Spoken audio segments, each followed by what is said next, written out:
let's have a quick look at the biology curriculum of class 11 for the year 2025-26. सबसे पहले course structure देख लेते हैं। आपके 5 यूनिट्स हैं और इन पांचों यूनिट्स का जो वेटेज है वो इस तरह से है। सबसे पहला यूनिट है diversity of living organism for 15 marks, structural organisation in plants and animals for 10 marks, cell structure and function for 15 marks, human plant physiology for 12 marks and human physiology for 18 marks. तो total हो गया ये 70 marks और 70 marks का question paper solve करने के लिए आपको मिलेंगे 3 आवर्स। तो सबसे पहला जो यूनिट है, इस यूनिट का जो वेटेज है वो है 15 मार्क्स और इसमें है आपके 4 chapters. Chapter 1 the living world, chapter 2 biological classification, chapter 3 plant kingdom, chapter 4 animal kingdom. Then unit two है आपका 10 मार्क्स का। इसमें है structural organisation in plants and animals, chapter 5 morphology of flowering plants. इसमें आपका फैमिली सोलानेसी है सिर्फ, पहले ज़्यादा फैमिलीज हुआ करती थी but now we have only family solanaceae. Chapter 6 anatomy of flowering plants, chapter 7 structural organisation in animals और इसमें आपको फ्रॉग के बारे में डिटेल में पढ़ना है। Unit 3 cell structure and function, इस यूनिट में 3 चैप्टर्स हैं। Chapter 8 cell the unit of life, chapter 9 biomolecules and chapter 10 cell cycle and cell division. Chapter unit 4 plant physiology, this unit is of 12 marks और इसमें है आपका photosynthesis chapter 11, chapter 12 respiration in plants, chapter 13 plant growth and development. Next 18 marks का unit है ये unit 5 human physiology. इसमें कौन कौन से चैप्टर हैं? Chapter 14 breathing and exchange of gases, Chapter 15 body fluids in circulation, Chapter 16 excretory products and their elimination, Chapter 17 locomotion and movement, Chapter 18 neural control and coordination, Chapter 19 chemical coordination and integration. उसके बाद digestion chapter को भी include किया गया है, लेकिन ये आपके फाइनल या हाफ ईयरली एग्जाम में नहीं आएगा बल्कि आपके जो यूनिट एग्जाम्स होते हैं जिनको फॉर्मेटिव असेसमेंट्स कहते हैं उसमें आएगा ये। So that following topics are included in the syllabus but will be assessed only formatively to reinforce understanding without adding to summative assessments. This reduces academic stress while ensuring meaningful learning. Schools can integrate these for existing chapters as they align well. Relevant NCERT textual material is enclosed for reference. ठीक है, digestion and absorption, इसमें आपका जो पहले topics थे alimentary canal और उससे associated digestive glands, क्या क्या रोल है डाइजेस्टिव एंजाइम्स का और पूरा सिस्टम कैसे वर्क करता है, and then disorders, everything is included but it will only be assessed in your formal exams, formative exams, sorry, not in your summative exams। जो आपके हाफ ईयरली या एनुअल एग्जाम्स होंगे या मिड टर्म एग्जाम होंगे उसमें नहीं आएगा, ये सिर्फ आपके जो मंथली जो आपके यूनिट टेस्ट वगैरह होते हैं उसमें असेस होगा ये। Then practicals, practical exam would be of 3 hour duration and it would carry maximum marks 30।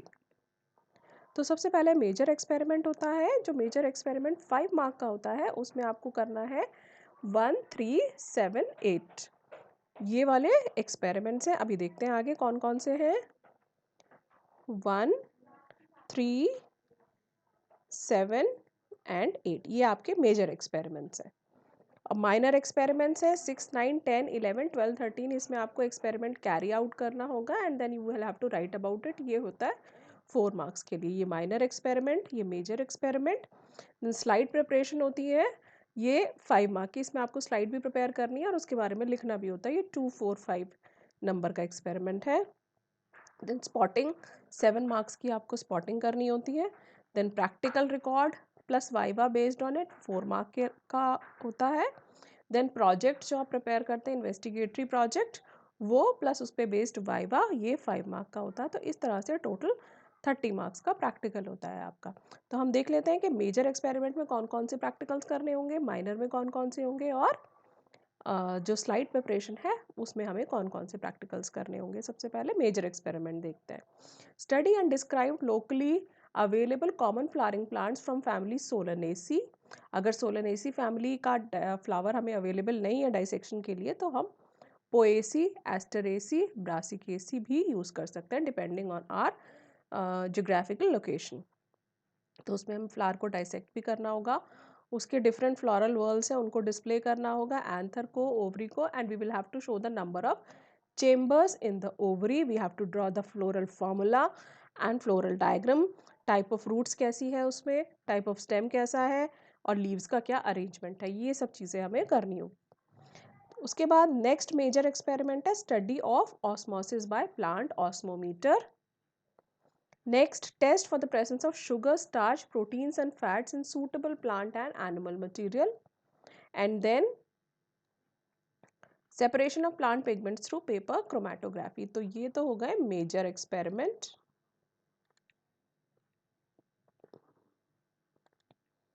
ठीक है, अब हम देखते हैं minor experiments कौन से हैं।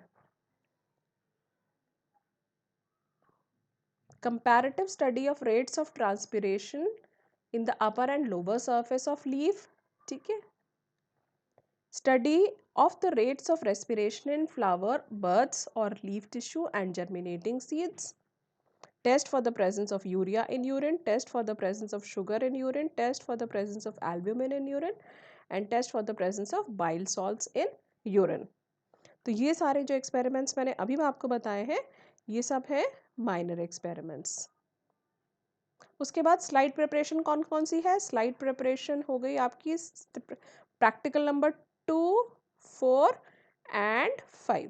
तो सेकंड क्या है, preparation and study of tears of dicot and monocot roots and stem, study of plasmolysis in epidermal peel, rhoeo lily leaves और fleshy scale leaves of onion bulb, and study of distribution of stomata on the upper and lower surfaces of leaf.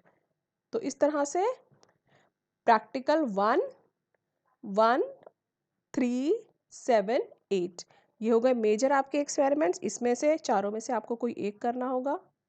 उसके अलावा minor experiments में हो गए आपके 6, 9, 10, 11, 12, 13 इनमें से कोई एक करना होगा आपको एग्जाम में। और जो आपका स्लाइड प्रिपरेशन है वो है आपका 2, 4, 5 जिसमें से कोई एक आपको स्लाइड प्रिपेयर करनी होगी। ये देखिए 1, 3, 7, 8 मेजर एक्सपेरिमेंट्स हैं, 6, 9, 10, 11, 12, 13 माइनर एक्सपेरिमेंट और 2, 4, 5 जो है स्लाइड प्रिपरेशन है। अब स्पॉटिंग देख लीजिए, आपको जितनी भी स्पॉट्स आपको दिए गए हैं एग्जाम में आपको सिर्फ 7 ही स्पॉट्स मिलेंगे। उनमें से कौन कौन से हैं आपके स्पॉटिंग में, पार्ट्स ऑफ कंपाउंड माइक्रोस्कोप, इसमें कोई एक पार्ट मिलेगा आपको, लेबल किया हुआ होगा और आपको उसको आइडेंटिफाई करना होगा कि ये कौन सा कंपाउंड माइक्रोस्कोप का कौन सा पार्ट है। पूरा कंपाउंड माइक्रोस्कोप आपको एक्सप्लेन करने के लिए नहीं आएगा, कोई एक पार्ट आएगा। Then you have bacteria, oscillatoria, spirogyra, rhizopus, mushroom, yeast, liverwort, moss, fern, pine, 1 monocot plant, 1 dicot plant, 1 lichen. इन सब में से कोई एक या 2 भी आ सकते हैं, इससे ज़्यादा नहीं। Then amoeba, hydra, liver fluke, ascaris, leech, earthworm, prawn, silkworm, honey bee, snail, starfish, shark, rohu, frog, lizard, pigeon and rabbit. इसमें से कोई आ सकता है आपको एक या 2। Then you have mitosis in onion root tip cells and animal cells. तो mitosis की आपको स्लाइड दी जाएगी कोई भी, या तो माइटोसिस की स्लाइड अनियन रूट टिप से प्रिपेयर्ड करके आपको आइडेंटिफाई करनी होगी, मतलब ऑलरेडी प्रिपेयर्ड होगी जो कि अनियन रूट टिप की होगी, या फिर किसी भी एनिमल सेल की होगी जैसे कि ग्रास हॉपर की।